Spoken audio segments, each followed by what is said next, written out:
Roger, it is an utter surprise to be here today. Utter surprise. But we trust that you have met the Lord. And what a way to meet him. 30,000 feet in the air.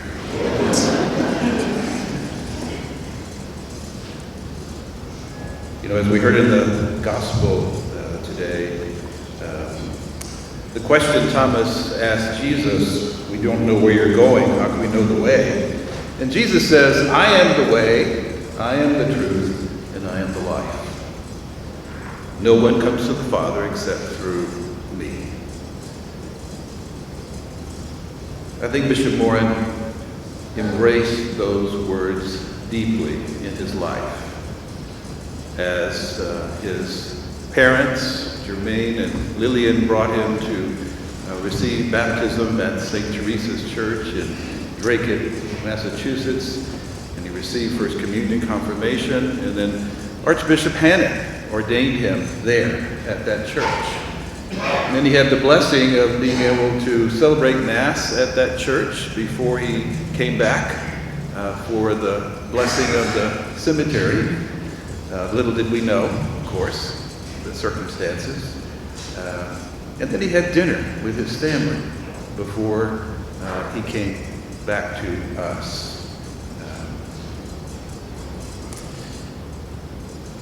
There's a number of things I think that come to mind in terms of truth. One of Roger's truths was, do not let your hearts be troubled. Do not let your hearts be troubled. And I can tell you that having shared with him and talked with him as a bishop, that's a hard one. It's a hard one. And we're grateful to the bishops that are here now and the archbishops that he cared about so much also. I remember when I first was named bishop, and before I was ordained, I was talking to him about something that had come up, and there's always something that comes up. And we were in a pretty serious conversation, and we were walking along on the path, and you know, I'm walking and talking, okay, and I'm into it. And all of a sudden I turn around, and there's no Bishop Morin. That's when I realized that he had the Bishop Morin walk. He liked to saunter. He liked to saunter. So I slowed down for him to share his wisdom. As we hear in the gospel, even in that moment, he would say to me, you have faith in God, have faith also in Jesus Christ. Because it's his love that's at the center of who we are as Christians, as followers of Christ, as priests, as ministers, as people of God, and as bishops.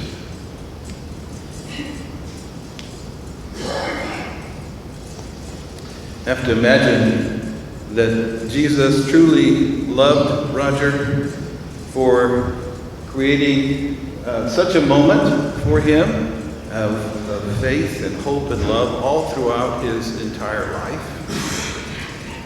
Being called from Boston area, Massachusetts, to come to New Orleans is really a wow moment. And yet he felt a strong call to come and minister among the people in the South. And his ministry took on an apostolate of service, an apostolate of social ministry for people. He even got a degree from Tulane as a priest in urban sciences to help the folks. Even now, Second Harvest, which is one of the biggest providers of food and ministry in the New Orleans area and beyond, has his hand marks on it. However, his motto was true for him. Walk humbly, act justly.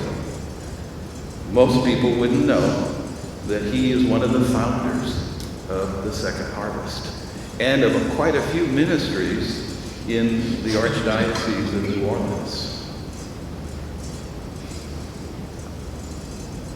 In my Father's house there are many dwelling places. If there were not, would I have not told you that I'm going to prepare a place for you? All the ministry, all the service, the many, many people that he was able to minister to as a priest, as a layman, as a bishop, to witness to the love of Jesus Christ, I think would be the image we would have of the dwelling place for Roger, the dwelling place for him. And the love of Jesus Christ, of course, very much present.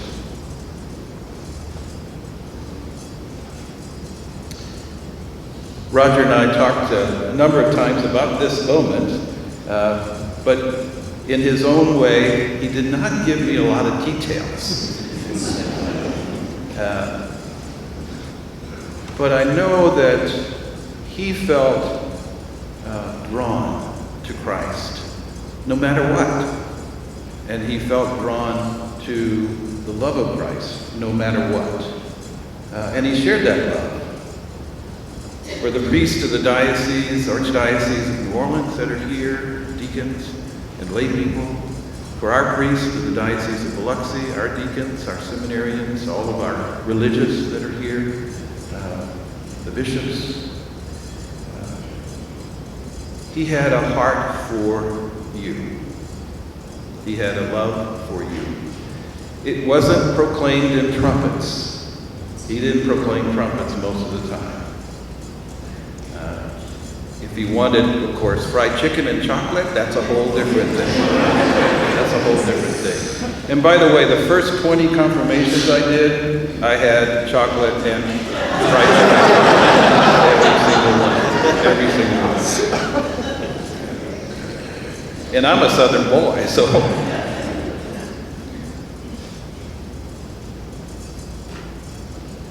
It is Jesus becoming our way, our truth, and our life, that we have entered the different vocations that all of us are living. And in many ways, it is a step in faith. It is a step in hope. And it is very much a step in the love of Jesus Christ.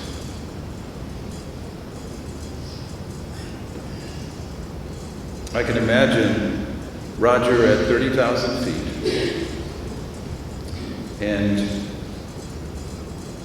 realizing that truly he was in the hands of God. In the hands of God.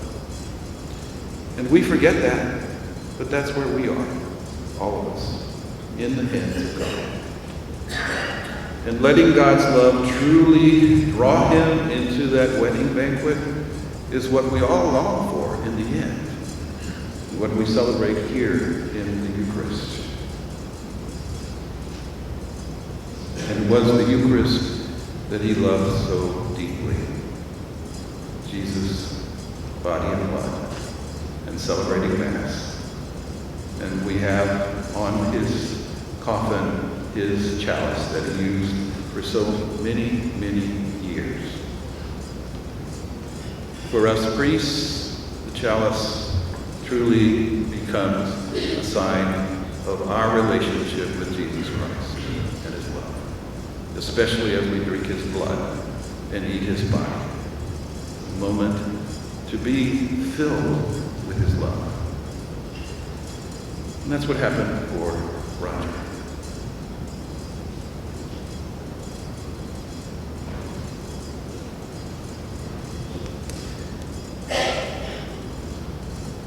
During this Eucharist, we pray in a special way that we who have lost family, of course, Paul and Elaine and Ray and Susan and Pat and all of the nieces and nephews and family members and those that have lost a friend, those of us that have lost our Bishop Emeritus. We lift him up in love. We lift him up praying for the peace of Christ to truly touch our hearts and to fill us with the love of Jesus Christ that touched the life of Bishop Roger Morin. As we celebrate this Eucharist, as we receive the body and blood of Christ, let's offer our prayers for him and lift our prayers up that he may share in the peace of Christ forever, in the banquet of the Lord forever, in the wedding feast that is heaven. Amen. Amen.